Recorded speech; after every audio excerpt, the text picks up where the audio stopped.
Kuha ito sa prenup pictorial ng soon-to-be groom and bride na sina Mark, RJ at Shera. Simpleng pictorial sa isang garden na pinatingkad ng matatamis nilang mga ngiti. Meron din silang invitational video. Sa dulo ng video, nakasaad ang date ng kasal, December 14, 2025.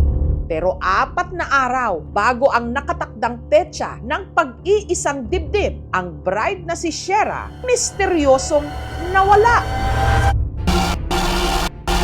Hindi pa rin nahahanap ang 30 taong gulang na babaeng naiulat na nawawala matapos umalis ng kanilang bahay sa Quezon City noong Miyerkules. Parang teleseryeng tinutukan ng buong bansa kung anong nangyari kay Shera. Hanggang nito lang December 29, makalipas ang 19 na araw, ang nawawalang bride natagpuan sa Pangasinan. Payat na payat. Naglakad ka lang? Naglakad-lakad lang po. Ayon sa unang salaysay ni Shera, palakad-lakad lang di umano siya sa Pangasinan sa loob ng ilang araw. Pero hindi pa rin malinaw sa lahat kung paano siya napadpad doon. Lalo pat napakalayo nito sa Fairview sa Quezon City kung saan siya huling nakita. Siya ba yan? Opo, ito, siya yan siya. Ano ba talaga ang mga nangyari sa 19 na araw na siya'y nawala? Ngayong gabi, susubukan nating alamin ang katotohanan. Inimbitahan namin ang groom at bride para sa isang panayam. Nung una, tumanggi sila. Kaya personal na sinadya ng aming team ang bahay nila sa Fairview. Dito, humarap sa kanila ang groom-to-be na si Mark, ang nanay ni Shera na si Tita, at ang kuya niyang si Dari. Sa pagkakataong ito, pumayag na silang magpa-interview para na rin daw linawin ang mga haka-haka tungkol sa pagkawala ni Shera. Gayunman, minabuti nilang wag munang ipa-interview si Shera na natili siya sa loob ng kwarto. Unang nakapanayam ng aming team ang groom-to-be na si Mark. Sisimulan daw niya ang kanyang salaysay sa araw na nawala si Shera. Yung araw po na yun, actually wala talagang unusual na kasi before siya magpaalam sa akin na aalis na siya. Talaga nagkukulitan pa po kami nun. Yung paalam niya po sa akin, bibili nga po siya ng bridal shoes. Ang pag-alis ni Shera, nakuhanan pa ng CCTV sa loob ng kanilang compound. After po nun, wala na talaga ako na-receive na message sa akin. Siguro past 6, doon na po ako talagang worry na ako kasi 5 hours na. Kaya tinawagan na po ako doon sa mga kapatid niya if we can check nga. Kasi nakausap na rin namin po yung mga closest friends niya dito eh. Pati yung mga kamag-anak namin around the area eh. Wala siya eh. Tumawag sa akin yung anak ko na, Ma, si Sarah, pumunta ba dyan? Sabi ko, wala naman dito si Shera. Sabi ko, ganun. Sabi ko, paano mapunta yun dito? Nandyan, sabi ko, sa Fairview. Nawawala po si Shera. Doon ako nagpanik.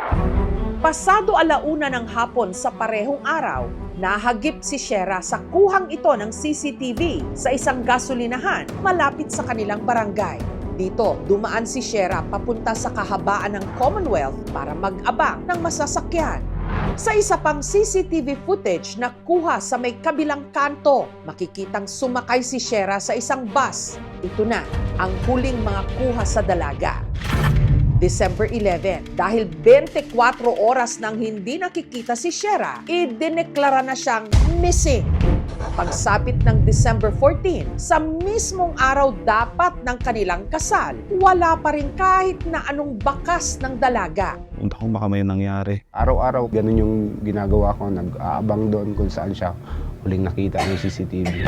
Sa patuloy na pag-iimbestiga ng Quezon City Police District sa kaso, naungkat ang problemang pinansyal na kinaharap ng pamilya ni Shera. Ilang buwan bago pa siya nawala. Lumalabas po dito yung mga conversation nila ni Mark, yung kanyang fiancé. Nakalagay doon na namang problema siya kasi maliban doon sa gagastusin nila sa kasal nila is meron pang medical problem yung kanyang father na kailangan niyang ipagamot. Sa sinabi nila na struggle sa finances with her father, hospitalization, we have already resolved na kasi yun eh. Nagsimula na rin ang mga haka-haka na baka naman si Shera isa talagang runaway bride. Umpog malamang. Baka nagbago isip ni ate. Wala na yan, tinakasan ka na. Chinek ko po yung mga messenger niya, yung other social media accounts niya. Karamihan ng mga nasa socials list talagang about sa kasal eh. Parang ito ba yung sinasabi umalis? Pero habang tumatagal po na nawawala siya, yun na lang din ang gusto ko na nag-run away na lang siya. Kasi at least alam kung ano siya, safe siya, di ba? At ang groom na si Mark naging person of interest ng mga pulis. Linawin po natin na ang person of interest is hindi siya automatic na nagiging suspect kung wala namang evidence. Bakit ako na ngayon naghahanap eh. Ako na ngayon nawawalan, ako pa yung POI. Pero nirespeto ko po yun kasi process po ng mga pulis po natin. Mahirap tanggapin para kay Mark na parang bigla siyang naging person of interest sa pagkawala ng kanyang nobya. Lalo pat hindi raw niya magagawa ng masama si Shera. Taong 2015 nung nagkakilala sina Shera at Mark sa isang Facebook group. Nagkakilala kami sa isang page ng isang university. Nagkasagutan kami parang sa isang comment section. Then parang naging interesado ako dun sa point of view niya sa mga bagay-bagay.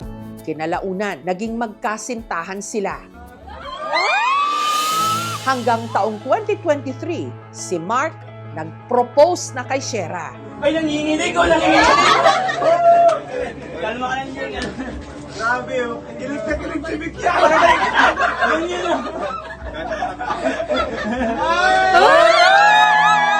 Actually, 2024 dapat talaga. Pero kasi nagkaroon kami talaga ng financial crisis. Gusto namin kasi na kahit pa paano, meron tayong budget for anong next plan natin.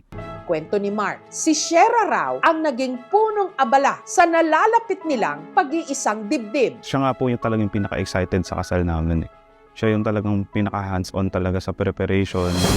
Pero bigla ngang nawala na parang bula si Shera. Kaya ang kasal napurnada. Kasama ko ang mother ng bride at saka si kuya. Sa pag-asang makakuha ng kahit na anong impormasyon sa kinaroroonan ni Shera, lumapit na sila sa sikat na psychic na si Jay Costura. Eventually, kumontak din sa amin yung boyfriend ni Shera. So we decided to pumunta sa bahay nila mismo. Maya-maya pa, binalasa ni Jay ang mga baraha. Ang importante dito, wag lang lumabas ang bad luck card kasi ang bad luck card, that's a sign of a death card.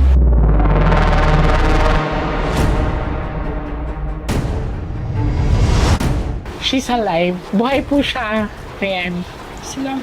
Buhay siya, Ace of Hearts. Nagdadalawang isip talaga siya. May pagbiyahe pa akong nakita, as in literally, bumiyahe talaga siya. Ngayon, nahihirapan siya bumalik. It's because nag-trending siya. Malinaw na pinakita sa akin kusa ang pag-alis.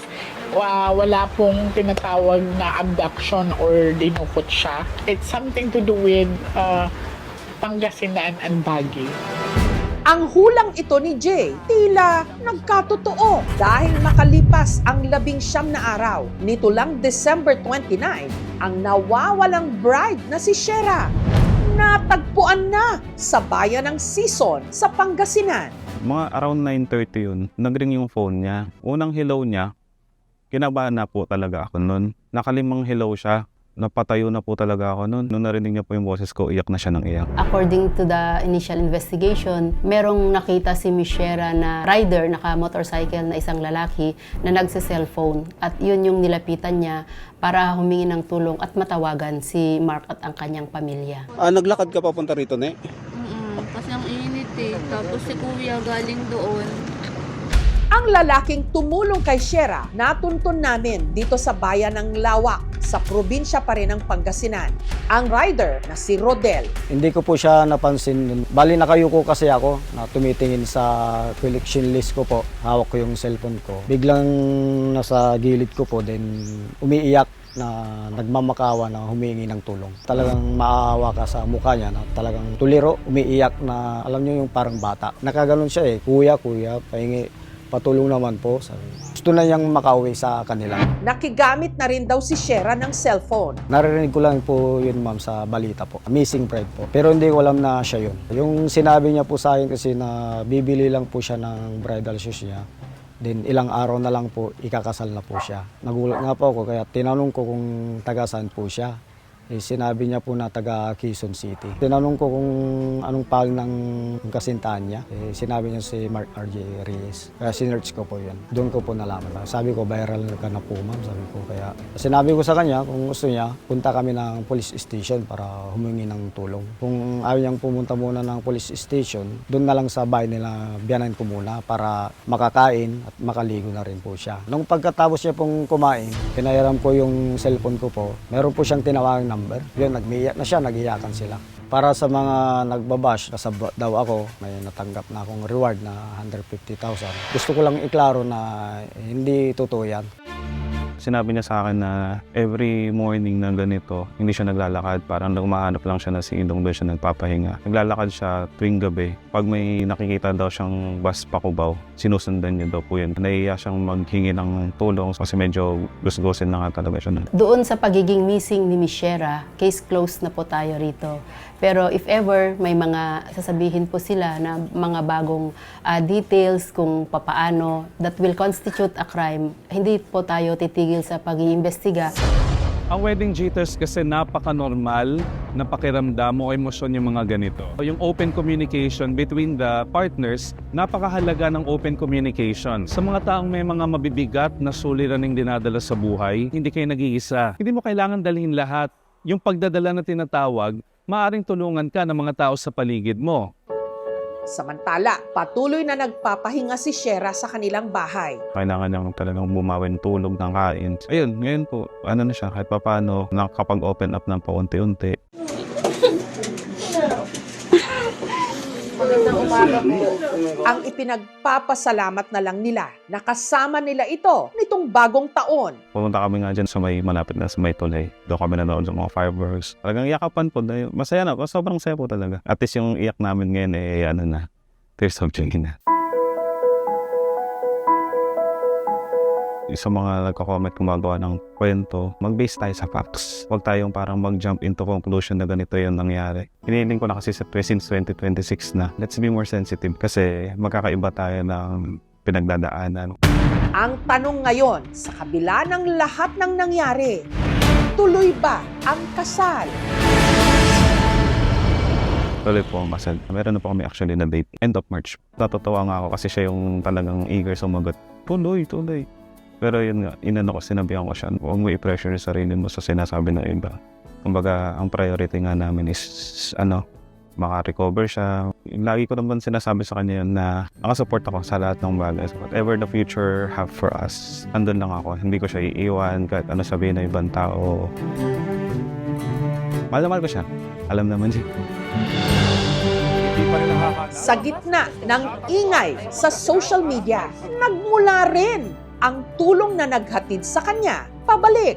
May mga pangyayaring hindi agad na uunawaan at may mga sugat na tahimik lang naghihilom. Sa huli, ang mahalaga, ligtas siya at may pagkakataong magsimula muli, lalo pat tuloy na tuloy ang kasal.